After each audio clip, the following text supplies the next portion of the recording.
ஹல்லேலூயா.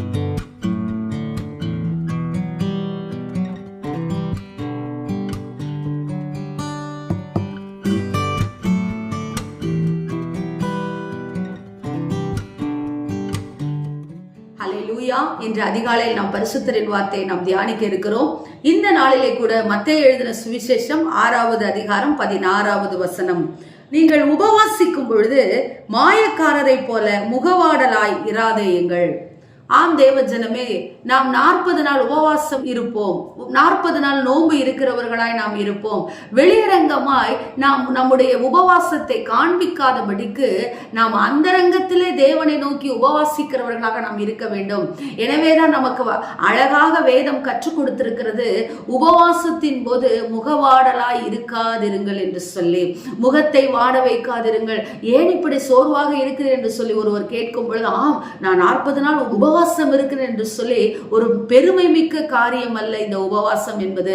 உனக்கும் தேவனுக்கும் உள்ள ஒரு அந்தரங்கமான காரியம்தான். ஆம் தேவ ஜனமே, உபவாசம் என்பது ஒரு மேன்மையின் காரியமாய் இருக்கிறது. ஆம், சுவாசிக்கிறதற்கு இந்த உபவாசம் நமக்கு தேவையாய் இருக்கிறது. உப என்று சொல்லும் பொழுது துணை, வாசம் என்று சொல்லும் பொழுது இந்த உலகத்திலே நாம் வாழுவதற்கு மிக முக்கியமான காரியம், மிக முக்கியமான தேவை. முதலாவது தேவை தேவனுடைய வார்த்தை. இரண்டாவது துணையாய் இருக்கக்கூடிய காரியங்களிலே ஒன்று இந்த உபவாசம். ஆம் தேவ ஜனமே, உபவாசம் நமக்கு மிகவும் அவசியமாய் இருக்கிறது.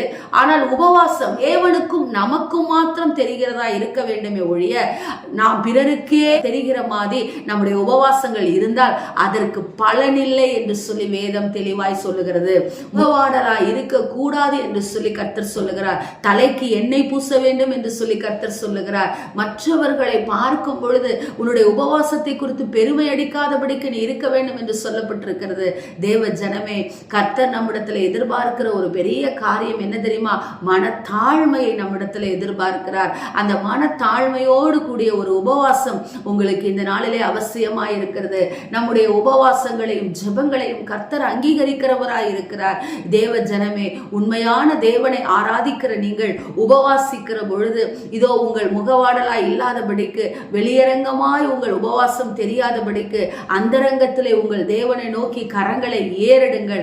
நினிவே ஜனங்கள் அந்தரங்கத்திலே தேவனை நோக்கி கரங்களை ஏறெடுத்தார்கள். என்ன நடந்தது? ஆடு மாடு முதற்கொண்டு உபவாசம் இருந்தது என்று சொல்லி யோனா புத்தகத்திலே நாம் வாசிக்கிறோமே.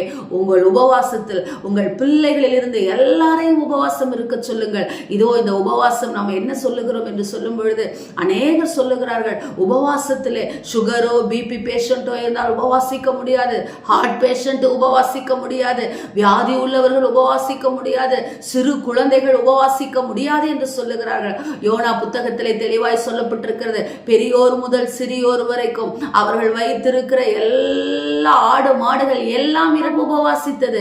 ராஜா முதற்கொண்டு உபவாசித்தார். அந்த தேசத்திலே கர்த்தர் என்ன செய்கிறார்? மனதிறங்கி வந்தார். இந்த 40 நாள் உபவாசத்திலே உலகத்தின் தீங்குக்கு கர்த்தர் உங்களை விலக்கி பாதுகாத்துக் கொள்வார். உங்கள் குடும்பத்திலே இந்த வருடத்திலே வருகிற மரணத்தை கர்த்தர் தப்புவிப்பார். வியாதி இல்லாத சுக வாழ்வை உங்களுக்கு கொடுப்பார். இந்த வருடம் ஆசீர்வாதமாக இருக்க வேண்டுமா? இந்த உபவாசத்தை ஏறிடுங்கள். நிச்சயம் கர்த்தர் உங்களை ஆசீர்வதிப்பார். அந்தரங்கமாய் பார்க்கிற உபவாசத்திற்கு பிதாதாமே வெளியரங்கமாய் பலன் கொடுப்பார். உபவாச ஜெபத்தை ஏறிடுங்கள். நிச்சயம் ஆசீர்வதிப்பார். ஆமேன். ஸ்தோத்திரம். எங்களை நேசிக்கிற எங்கள் நல்ல தகப்பனே, இந்த நாளிலே நாங்கள் கேட்ட வார்த்தையின் பிரகாரமாக ராஜா, உபவாசத்தை நாங்கள் ஏறெடுக்க எங்களுக்கு கிருபை கொடுங்க. மற்றவர்களுக்கு தெரிகிறபடி நாங்கள் உபவாசிக்காதபடிக்கு எங்கள் இருதயத்தை தாழ்த்தி உங்களுடைய சமூகத்தில் நாங்கள் உபவாசிக்க எங்களுக்கு கிருபை கொடுங்கன்னு சொல்லி ஜெபிக்கிறோம் நல்ல பிதாவே. ஆமேன். Praise the Lord. ஹல்லேலூயா.